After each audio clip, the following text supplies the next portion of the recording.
Seeking a connection with others is a sign of weakness. It's running away. I want to be strong on my own, without a group. If there were only someone who would understand that. Released earlier this year for the PlayStation 5, Silent Hill: The Short Message is a free-to-play experience that attempts to close the gap between the series' nearly 2-decade hiatus.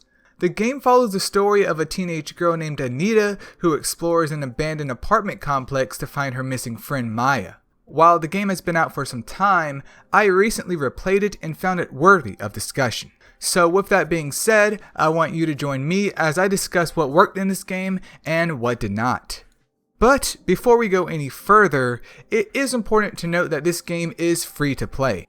I bring that up once again as I will not be judging this game as harshly as I would for a product that was purchased.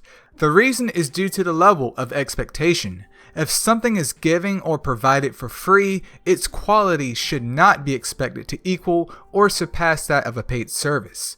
That is not how a business operates. From a psychological standpoint, this game's goal is to give the consumer a risk-free opportunity to try something new.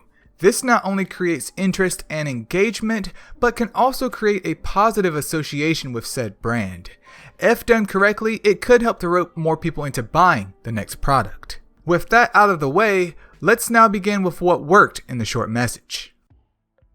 When it comes to the word atmosphere in the context of a game, it means the game's overall feeling, which is produced by the setting, sounds, visuals, and gameplay.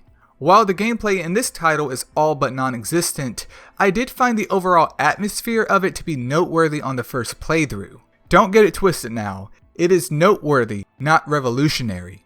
I say this because the color palette for one is what one would expect from an old apartment complex. Nothing is eye-catching other than the graffiti plastered on the walls, which is intended. The areas are also covered in various apartment items to give it a once lived-in feeling. Additionally, the first-person perspective used in this game does wonders in utilizing a more intimate feeling than that of a third person. But the game's atmosphere is not without its flaws. For one example, there is the soundscape. Anita's traversing through this filthy abandoned complex, yet it is void of sound. The only time the sound picks up is during an action or chase segment. It leaves much to be desired, but it is what it is.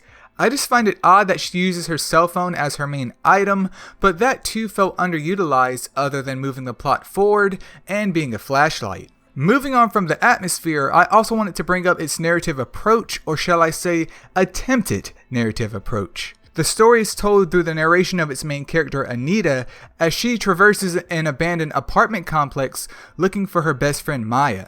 As the game progresses, we as the players are drip fed some lore here and there from her perspective. To make it feel all the more authentic, they also opted to add real life cutscenes, shall I call them, to the mix. This was to portray a more realistic sense of the game and the situation. On one hand, I appreciate this attempt, but on the other, it is jarring, but not in a good way as it just feels bizarre. While it is flawed, I believe a powerful first-person narrative combined with the right atmosphere can drive home a worthy horror experience, so I do tip my hat to this attempt. Now with the good comes the bad, and let us also talk about what didn't work. The biggest flaw this title suffers from is the gameplay or lack of it. The entire game is spent sifting through various rooms with the occasional chase scene that has been done time and time again. There is one puzzle at best, and combat is not even worth mentioning as it's simply not there. Given its length, it's understandable that its investment would be minor. I, however, wish a few simple puzzles were incorporated into the game to make it feel more interactive. The key here is not to expect a groundbreaking experience, but to instead sell the fact that the series is back. Outside of the gameplay, there is one more thing I want to touch on, and yes, that is the story. It starts as strong as it will ever be, and as time goes on, it unravels itself without so much as a boom.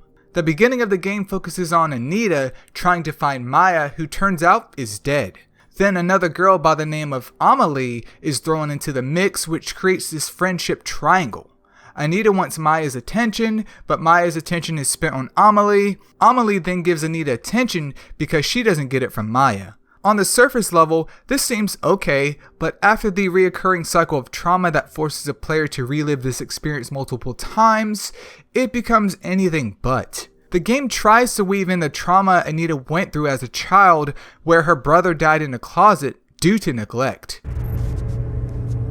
Bad things happen because of you! You should never have been born!